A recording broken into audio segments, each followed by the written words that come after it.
Roses are red, violets are blue. Here's a bouquet, because I despise you. Floriography, the delicate, refined, and incredibly passive-aggressive flower language.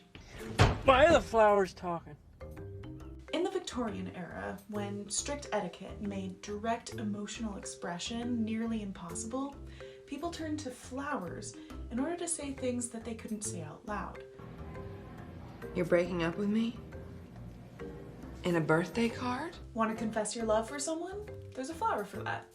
Want to break up with someone? There's a flower for that too. Want to tell someone you hate that you think they're a walking disaster, but in an elegant and socially acceptable way? The Victorians have you covered. Today I want to share with you some of the surprising history and some unanswered questions around the famous fad that was Victorian flower language. And if you stick around for the end of the video, I'll show you how to craft a bouquet that will perfectly devastate your enemies and crush them in floral warfare. To understand why flower language became such a thing, we need to talk about the absolute circus that was Victorian courtship. Victorians were obsessed with propriety. A young, marriageable woman of good standing could barely look at a man without a chaperone present. When sex was encountered by a Victorian heroine, it was always the villain who threatened her. But everyone always mentions how strict the Victorians were. Hardly do we understand why. What conditions caused the Victorians to be so prudish that they had to resort to secret languages in order to express their true feelings? Let's start with a time period. First of all, who even were the Victorians? The Victorian era was defined by the 64-year-long reign of Queen Victoria. But to simplify, we'll just call it the time between Napoleon and World War I. During this time, the world was going through rapid changes, and the UK was a leading figure in that social and scientific progress. History.org.uk says, the 19th century was one of rapid development and change, far swifter than any previous centuries. During this period, England changed from a rural, agricultural country to an urban, industrialized one. This involved massive dislocation and radically altered the nature of society. It took many years for both government and people to adjust to the new conditions. With the invention of steam engines, sewing machines, gas, and electric lighting, the production industry boomed. This would skyrocket things like population, migration, and the rise of the middle class. During this time, UK's population doubled, even though leaving the country was just as popular as coming into it. Migration, after all, was a part of Victorian life, due to transportation being more fast and available than ever before. I mean, people were upending and restarting and recreating their lives left and right. And for the first time, that included even the lower class, who were able to rise through the ranks and mingle with the previously untouchable people of high society.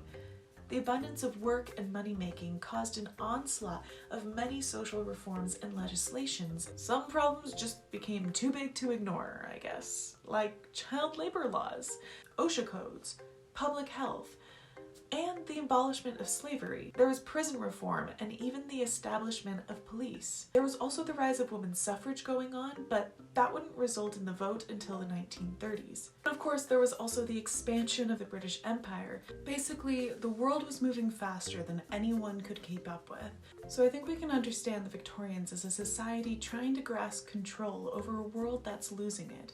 And when everything around them was changing, people were all the more concerned with societal rules that would help them clearly identify themselves and their peers amidst the chaos. You're wearing sweatpants.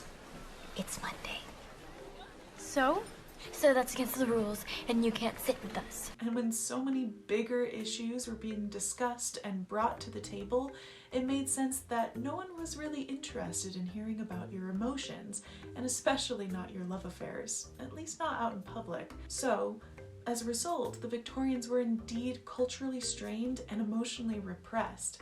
And also as a result, the Victorians were daydreamers and romantics at heart, because this fast-paced industrial life made the idea of family and vacation time more appealing than ever before.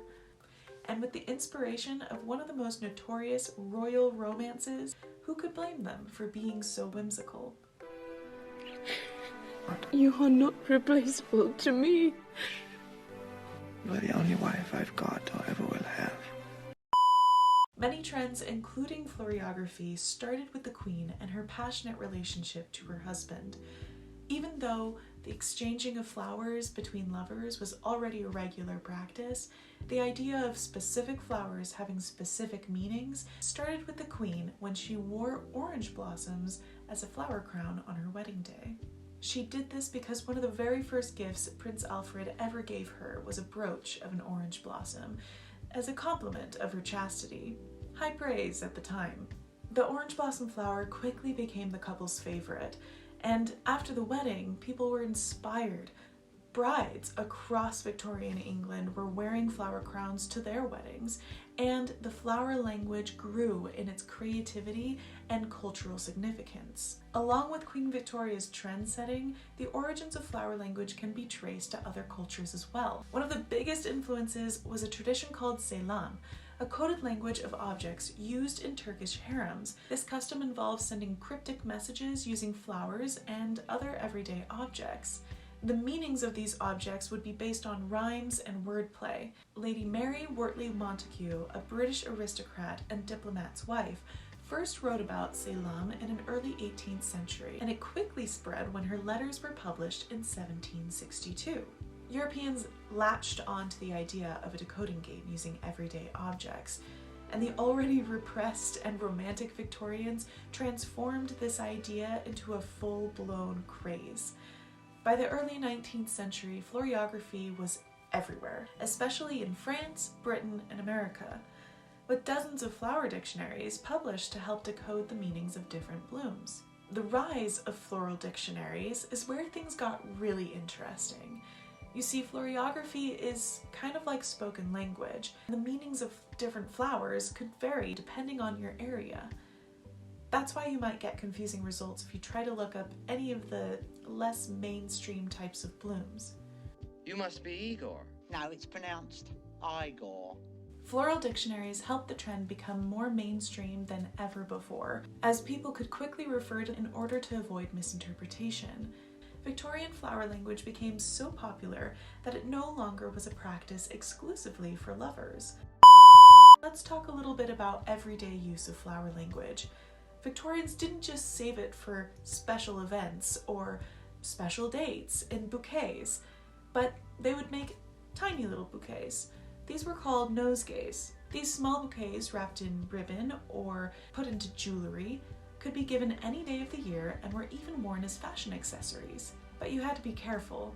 The way you wore your flowers sent its own message. For example, if you pinned your flower over your heart, that was a declaration of love. If you pinned it near your cleavage, friendship. Why? Well, just imagine a woman wearing this t-shirt in modern day. As an aside, I also just want to mention how much I love that nosegays were also popular because it helped with the smell of average Victorian life. And I just can't stop imagining confessing your love to someone that you have a crush on by basically handing them a stick of deodorant. Which is also why basil, as we'll learn, means hatred. Because apparently Victorians despise the scent of basil, like collectively. The passive-aggressive potential of handing someone a little bouquet of basil just to say, may your scent match your disgusting personality. Love it. Now, if you're like me, you've already heard a lot about the different definitions in Victorian flower language and some of the most popular meanings of popular flowers. And if you're like me, you want to know a little bit more about the less talked about sides. Like me, you want to discover the art of subtle floral warfare. In that case, I'd like to share some of my favorite unusual interpretations I found in Kate Greenway's 1884 Floral Dictionary, one of the most iconic of the time, so that you too can create your beautiful passive-aggressive bouquet masterpiece. Now, there's a lot of definitions, so I definitely recommend checking out this dictionary for yourself, but let's read through a few together. First of all, we have yellow carnations. This just means disappointment or disdain, as if to say, I'd love to give you flowers, except I don't even like you. Red balsam just means touch me not. Ew. Belladonna is one of my favorite plants, It's deadly nightshade, in other words. So sending someone one of the most famous poisons of all of history is a sign to just say, be silent or I'll kill you. If you send someone a buttercup, it means they're ungrateful and they're childish. Cobea is one that I'd love to send if I've got tea to spill. It just means gossip. Coltsfoot. This one's definitely a threat. Justice shall be done. Columbine is a way to tell someone that they're foolish or you made a mistake. Purple columbine is a way to tell someone that you are resolved to win. Broken corn, yeah, you can include corn in your bouquet, it means we have a quarrel with each other. Crocus means to abuse not. Dead leaves simply means sadness. Just hand someone a handful of dead leaves to tell them that you're having a depression episode today. Fly traps mean deceit, obviously. Larch is audacity. Lettuce is cold-heartedness. Pine means pity. I pity you. White poppy. This one's not an insult, but really speaks to my soul. It means sleep. My bane, my antidote. Potato also speaks to my soul. It means benevolence. Who doesn't love potatoes, am I right? Send someone rocket, that means rivalry. Send someone a Japan rose, and that's telling someone beauty is your only attraction. Watermelon, this means bulkiness. Interpret that as you will. Whortleberry means treason. Creeping willow is love forsaken. Yew is sorrow. Yellow chrysanthemums is slighted love. Here's basil. Basil, hatred, as we know, because of the smell. And for when you want to declare all-out battle, wild tansy. Or in other words, I declare war with you. Okay, this guy needs to go. Asphodel, my regrets follow you to the grave. That one's for those drama queens, like Fence Cat here. Meadowsweet means uselessness, and Achillea milfolia just means war. Which, considering the name Achilles, makes sense. Alright, so now that you've armed yourself with a good resource for the interpretation of flowers, let's get some practice. Here's my bouquet that I managed to pull together at Trader Joe's. My goal was to be as scathing as possible, but let me know in the comments how you would improve on this hatred bouquet. So first up, we actually have a flower that, no joke, fell out overnight. Paid actor. Anyways, that flower was the yellow rose. It used to fit right here. I swear it was fresh when I bought it. The yellow rose means friendship. To the Victorians, this was the most infamous rejection flower. Essentially, it's the friend zone flower, and the #1 way for a polite lady to decline an interested suitor. I'd like to kiss you, but I just washed my hair. Bye! I, however, am not that polite, so it only gets worse from here. Next up, we have sunflowers. Today, sunflowers mean joy and happiness and light because of their bright yellow color. But I've been learning that the Victorians really didn't like the color yellow. Sending sunflowers to someone meant that they had false riches, or you thought they were haughty. It became very popular for Victorians to send tall sunflowers especially to someone they thought was pretentious and had delusions of grandeur, just to knock them down a notch. From what I could tell, the reasons Victorians didn't like sunflowers is because it reminded them of Spanish explorers going to the Americas under promises of gold to not find said gold. So apparently El Dorado is native for great big rock! False riches. Next up we have this very sad sprig of basil that was fresher when I put it in there, just in case the smell of this bouquet gave you any of the wrong ideas. Adding that little sprig of basil would easily communicate instant offense to any Victorian. Next we have lavender, which just means distrust. Lavender is typically associated with calm, but here, in the context of the other flowers around it, communicates a message of suspicion. That's another important thing to consider with your bouquet when you're interpreting it. Some flowers might have different meanings, but in the context of the message, what makes the most sense? Lavender, in this case, means guardedness. Next we have yellow carnations. Yellow carnations, like we mentioned earlier, means disappointment. Those carnations, I hope, just add a layer of emotional letdown to this bouquet. This is the flower you give when you're letting someone know that you had hopes for them, but they've gravely fallen short. It kind of gives me the sense of someone cutting you off in traffic and then you pulling up and giving them not the middle finger, but instead a solid thumbs down. Disappointment hurts worse than anger, right? And lastly, we have this lovely orange lily. Except its meaning is not so lovely. In fact, there's that middle finger. When you add up all these flowers, it's pretty clear the message that's being sent. I really don't like you, and I'm done pretending. The basil and the orange lilies are the main offenders, stating their hatred in no uncertain terms. The lavender brings in that element of distrust, and the yellow rose, which is no longer alive, makes it crystal clear that there is no romantic interest here and there never will be. In fact, the friend zone is the best you're ever gonna get. The sunflowers act as a subtle and personal jab at the recipient's arrogance, and the yellow carnations just caps it all off with an overall 1-star rating. I would not like to be the one to receive this bouquet. I am happy I bought it though, because it really brightens up the room. So after all that, I bet you're wondering if Victorians were so obsessed with floriography, and if it's such a fun system of language, why did it ever fall out of fashion? Well, honestly, the daydreaming and excitement of the Victorian age got hit pretty hard by the outbreak of the Great War, and that kind of killed the collective whimsy for a while. My sister was on the point of arranging these flowers.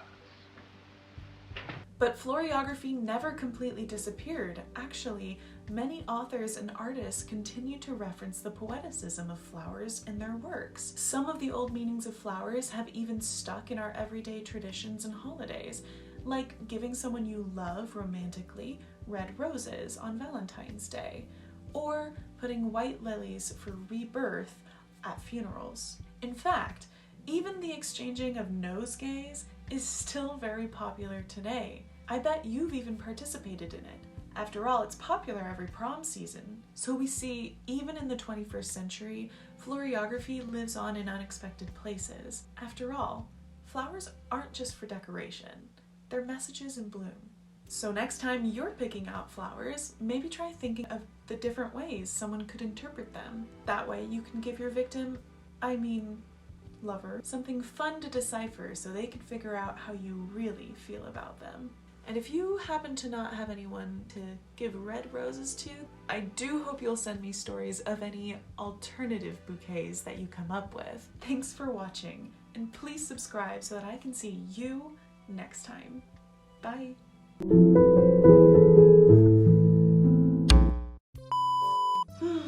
Couple extra notes. Recording long form videos is hard, and so I apologize if it's not very good. I almost didn't make this video, but where did it go? Wait. I have no personality. I'm just everyone I've met's personality in a trench coat. I almost didn't make this video because it all got deleted last night, but then I ate at Panda Express, which, as we know, is the center of all truth. Because I opened up my fortune from my fortune cookie and said this. Can you see it? It says, treat a friend to flowers.